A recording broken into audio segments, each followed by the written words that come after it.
Hello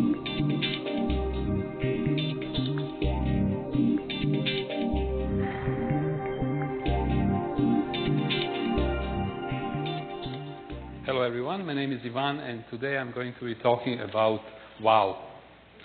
That's what my PhD is about. Seriously. It is about viral marketing. And what is viral marketing is a special case of word of mouth. And let's talk about it. But there are three reasons why I'm actually giving this presentation. First of all, I seriously and truly believe that we live in the age of word of mouth.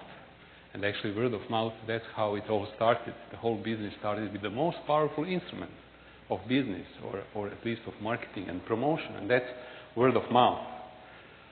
Today, after this social media revolution, all day we are hearing excellent insights about social capitalism and social media.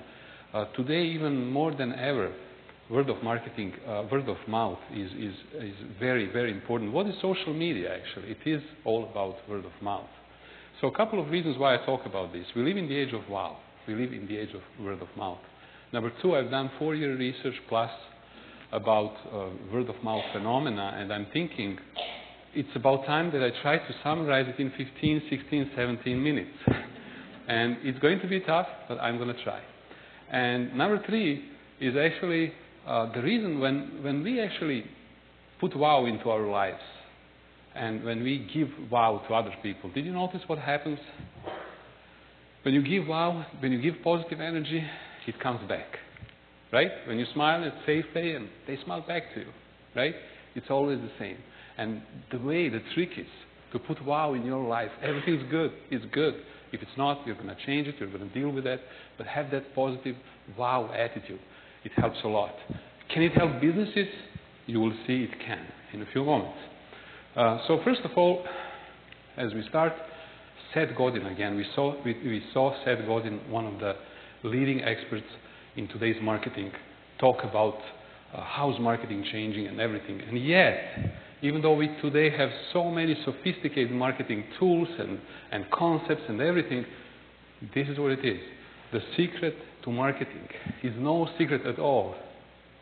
Word of mouth is everything. It's all that matters. It's all about word of mouth. What? Wow. And interestingly enough, there is a gentleman, Frederick Reichelt, who in year 2003 published an article in Harvard Business Review. And he did research of 400 companies in 28 different industries with one single goal: to determine or to discover what is the most important measurement or the most important number that can be most closely correlated with the future success of the company, with the future sales growth. And he studied more than 20 different measurements or numbers, including customer satisfaction and loyalty and brand awareness and everything. It turns out that he, being the leading loyalty expert in the world, one of the leading, probably the assumption was that it's going to be loyalty. I don't know. Turns out that actually what happens is the percentage of people who are enthusiastic enough to talk about our company. That's all it matters. That one single question. He calls it the ultimate question. One number to grow. And I know there are lots of business people here, and really what you care about is this. Do people talk about you? Right? What is the percentage of them? And however, before we go on, let us just for a moment rewind a bit and go to year 1940, 1950, just to understand how is the business changing. We have to kind of have the big picture. What happens is that actually in year 1950, we had so-called production orientation, right? The big thing when demand was high and supply wasn't there, what was the big thing? Well, to make products, right? We have to make products. We have to figure out how to manufacture them, how to design them. And that was the big deal. Then in the year 1950s, 60s, we have different situations, supply and demand. The relationship is shifting, right? And we have more and more products to sell and lots of products on the inventory. So we have to push and push and sell, and as a result, we have all kinds of sales training techniques developed. And the year 1970s, marketing was introduced as customer orientation. We start focusing, we shift our thinking 180 degrees completely. We stop focusing on us. And for the first time in the history of business philosophy, we are now focusing on that guy and trying to understand his needs, his wants, and what is marketing? The shortest definition: discover and satisfy the customer's needs. And that's the shift. However, notice this is year 1970. Does the marketing still work? Yes, it does. But it has to be adjusted, right? So what happens is that actually we have different world. Demand and supply are changing. We have the situation where we are overwhelmed with lots of products, lots of choices. And only those companies that make a difference and that can emotionally connect with you, they actually win. And what happens is that, for example, one research with Gallup, done by Gallup Research, suggests that shoppers who were emotionally, how do you get emotionally connected to a supermarket? I don't know. But actually I do know. And the thing is that you can do lots of things that you're going to hear in a few moments about. But if you love the shop, the store, you love the place, you go to places which you like in most cases, you will spend more money, 46% more. So the new shift, stage 1, production, stage 2, sales, and stage 3 was marketing and customer need. And now the big thing is actually the wow orientation. It's about emotionally touching. We call it e-business, emotional business.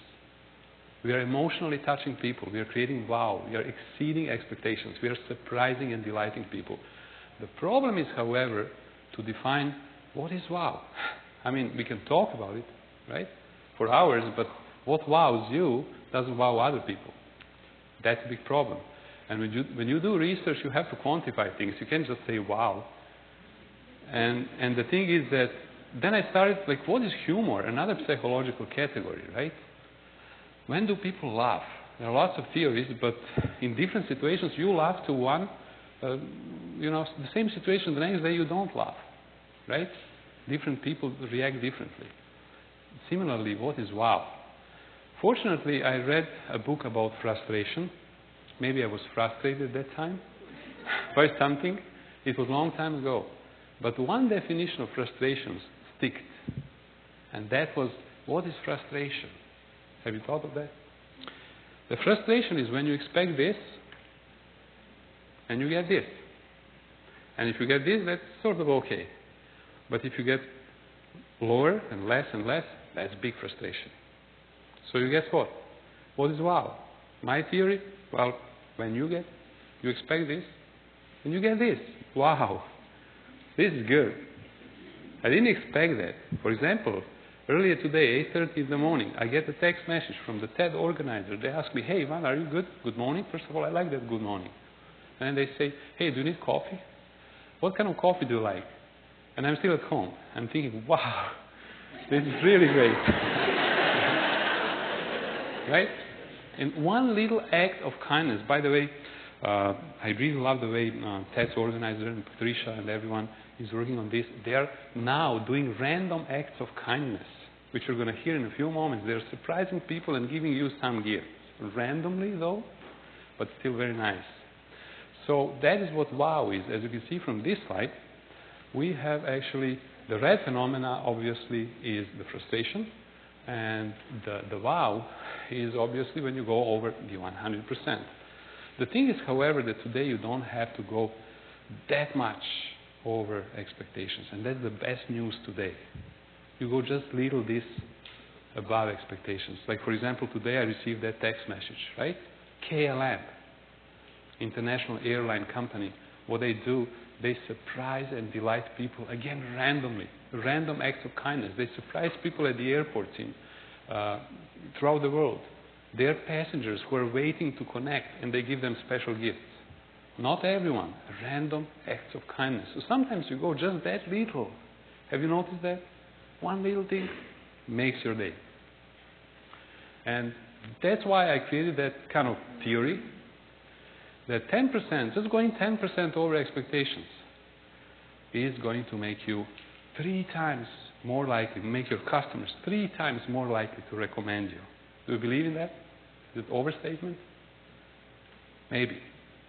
But the thing is that research done in year 1991 by 2 gentlemen, Sasser and Jones, suggested that if you are 100% satisfied, 100%, not more, just 100%, you are 6 times more likely to come again and purchase the products from the company.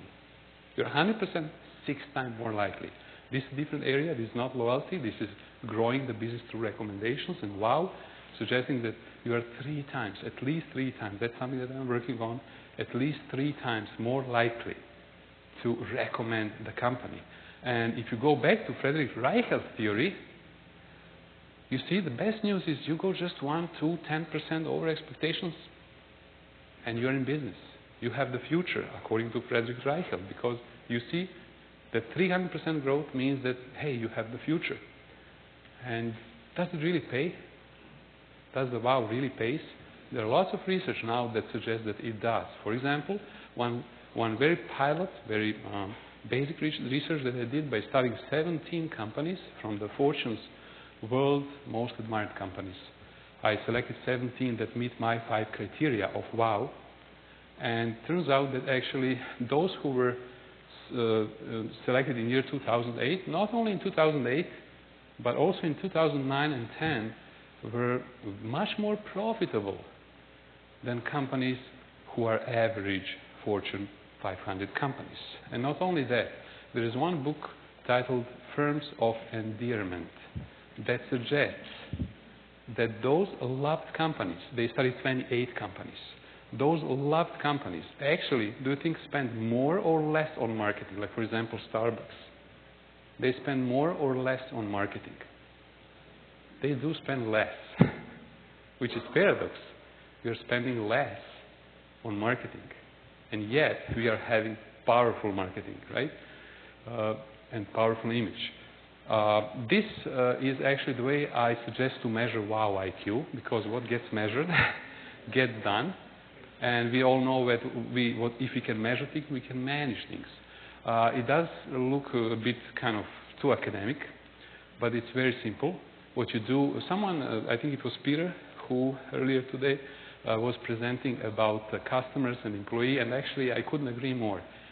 When you treat your employee well, happy employee will create happy customer. And it's holistic view at the organization. Through a system of 30 questions, I suggest to measure whether or not the company goes over expectations in 3 relationships. And if they do, they are 10, 10, 10, ideally. WOW IQ. And that's just one model, one attempt to measure that. And most importantly, can we attach financial number to this? This is just a number, 999, doesn't mean much. But here's my attempt to actually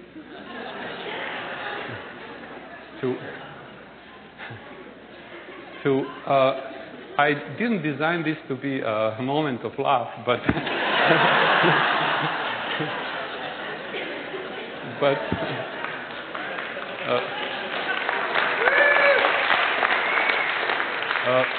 this is what happens.